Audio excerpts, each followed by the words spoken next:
بسم اللہ الرحمن الرحیم۔ الصلاۃ والسلام علیکہ یا رسول اللہ وعلی آلک و اصحابک یا حبیب اللہ۔ شمر بن ذی الجوشن، اس کے بارے میں تو ہم سب لوگ جانتے ہیں کیونکہ واقعہ کربلا میں اس کا نام بہت ہی زیادہ سر فہرست ہے اور یہ قاتل امام حسین میں شامل ہے۔ واقعہ کربلا میں اس کا کردار بڑا نمایاں رہا، جیسے مسلم بن عقیل کی شہادت کے اسباب اسی نے فراہم کیے تھے اور روز عاشوراء جنگ کی آگ بھی اسی نے بھڑکائی تھی۔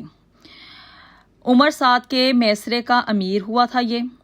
اور امام حسین علیہ السلام کو اس نے شہید کیا۔ خیام پر بھی اسی نے حملہ کیا تھا، ان خیموں پر جہاں پہ کہ اہل بیت تھے، ان تمام خیموں کے اوپر، اور اس نے حملہ کیا اور وہاں پہ آگ لگائی تھی۔ امام سجاد علیہ السلام کو شہید کرنے کی اس نے کوشش کی۔ زیارت عاشوراء میں شمر کا تذکرہ لعن و نفرین کے ساتھ ہوا ہے۔ اگر ہم اس بات کا ذکر کریں کہ شمر کون تھا تو اس کے نسب کے حوالے سے ہم بات کرتے ہیں کہ اس کا باپ ذوالجوشن تھا، یعنی کہ ذوالجوشن کا مطلب ہے ذرہ والا، اور اس کے باپ نے ذوالجوشن نے اسلام قبول کرنے کے سلسلے میں رسول اکرم صلی اللہ علیہ وسلم کی دعوت کو کوئی وقت نہیں دی تھی، لیکن فتح مکہ میں مسلمان مشرکین پر فتح مند ہوئے تو اس نے بہت سے دوسروں کی مانند اسلام قبول کیا۔ یعنی کہ پہلے تو اسلام اس نے دل سے قبول نہیں کیا تھا اس کے والد نے، لیکن جب مکہ فتح ہو گیا اور عام معافی کا اعلان بھی ہو گیا تو پھر اس نے دوسرے مشرکین کے ساتھ مل کے جب انہوں نے دیکھا کہ کوئی راستہ باقی نہیں رہا تو پھر اس کے باپ نے بھی اسلام قبول کر لیا۔ ناظرین اکرام، جو لوگ برا کرتے ہیں اس کے پیچھے کوئی نہ کوئی وجہ تو ضرور ہوتی ہے۔ اب جیسے کہ اس کے باپ نے بھی اسلام دل سے قبول نہیں کیا، اسی طرح اگر اس کی ہم والدہ کا ذکر کریں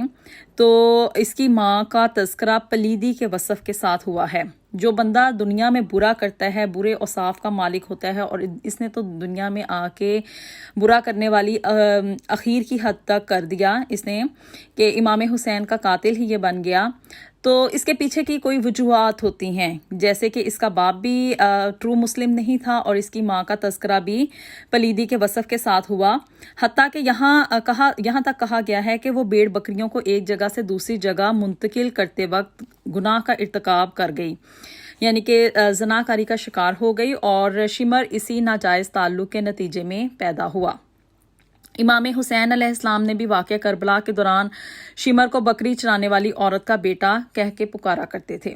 اور شمر کے بارے میں نبی کریم صلی اللہ علیہ وسلم کی ایک حدیث ہے جسے کہ امام علی مقام نے عاشوراء کے روز شمر سے مخاطب ہو کر فرمایا تھا کہ رسول خدا صلی اللہ علیہ وسلم نے سچ فرمایا کہ گویا میں دیکھتا ہوں کہ ایک سیاہ اور سفید کتا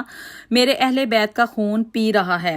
زیارت عاشوراء میں شمر کا تذکرہ لعن و نفرین کے ساتھ ہوا ہے۔ اس سیاہ اور سفید کتے سے مراد شمر ہی تھا، کیونکہ شمر کے جسم کے اوپر بہت ہی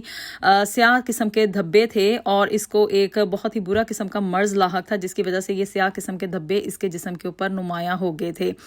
بالکل ویسے ہی جیسے کہ آپ کہہ سکتے ہیں کہ جیسے پیک کے جسم کے اوپر داغ دھبے ہوتے ہیں اور نشانات پائے جاتے ہیں، بالکل ویسے ہی اس کی مانند شمر کے جسم کے اوپر بھی دھبے تھے،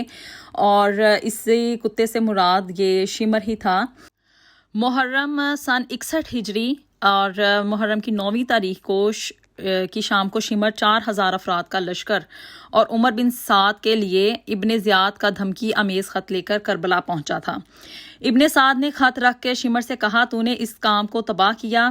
جس میں خیر اور صلاح کی امید تھی۔ اس کے باوجود عمر سعد نے ابن زیاد کا یہ حکم مان لیا کہ یا تو امام حسین علیہ السلام سے بیعت لے یا پھر ان کے ساتھ جنگ کرے، اور شمر اس کے سپاہ کا امیر بن گیا۔ اور روز عاشوراء صبح کے وقت شمر نے ابن سعد کے سپاہ کے میسرے کی امارت سنبھال لی، اور جب اس کو خیام حسینی کی اطراف میں خندق اور جلتی ہوئی لکڑیوں کا سامنا کرنا پڑا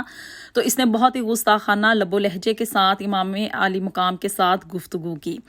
امام حسین علیہ السلام نے سپاہ کوفہ کو تذکر اور تنبہ دلانے کے لیے خطبہ پڑھا اور اس کے ضمن میں اپنے خاندان کے تابندہ ماضی کی طرف اشارہ کیا اور اہل بیت کی مودت کے بارے میں رسول اکرم صلی اللہ علیہ وسلم کی ہدایات سے اپنے کلام کا آغاز کیا تو شمر نے آپ علیہ السلام کی بات کاٹ دی، تاہم حبیب بن مظاہر نے اس کو منہ توڑ جواب دے دیا۔ شمر نے تیر اندازوں کو حکم دیا کہ امام حسین علیہ السلام کے جسم مبارک کو نشانہ بنائیں، اور بعد ازاں سب نے اس کے حکم پر امام حسین علی مقام پر حملہ کیا، اور سنان بن انس اور زرعتہ بن شریک نے امام علیہ السلام کے جسم پر وار کیے۔ امام حسین علیہ السلام کے قاتل اور آپ علیہ السلام کا سر مبارک تن سے جدا کرنے والے شخص کے بارے میں روایات مختلف ہیں، جن میں سے بعض روایات کا اشارہ صرف اور صرف شمر کی طرف ہے۔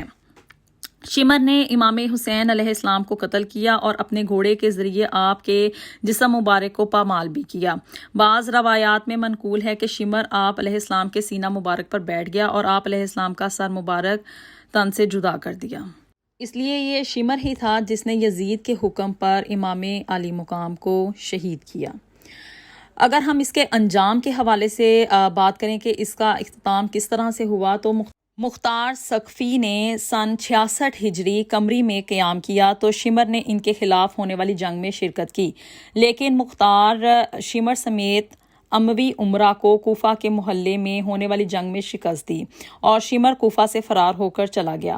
مختار ثقفی نے کچھ افراد کو اپنے غلام زربی کے ہمراہ ان کا تعاقب کرنے میں روانہ کیا۔ شمر نے مختار کے غلام کو قتل کر دیا اور ساتیدما نامی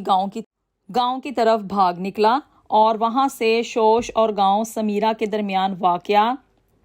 کلتانیہ نامی گاؤں کی طرف چلا گیا، اور ایک خط موصب بن زبیر کے لیے اس نے بھجوایا جو مختار کے خلاف جنگ کے لیے تیار تھا، لیکن مختار کے کچھ سپاہیوں نے شمر کو گھیر لیا جبکہ اس کے دوسرے ساتھی بھاگ گئے۔ شمر کے باقی ساتھی بھاگ گئے اور مختار ثقفی کے سپاہیوں نے شمر کو گھیر لیا۔ انہوں نے شمر کو ہلاک کر دیا اور اس کا سر قلم کر کے مختار کے لیے کوفہ بھجوا دیا اور اس کا بدن کتوں کے سامنے ڈال دیا۔ مختار نے بھی شمر کا سر محمد بن حنفیہ کے پاس مدینہ بھجوایا، اور اس طرح سے اس لائن کا اختتام ہوا اور اس کو واصل جہنم کیا گیا۔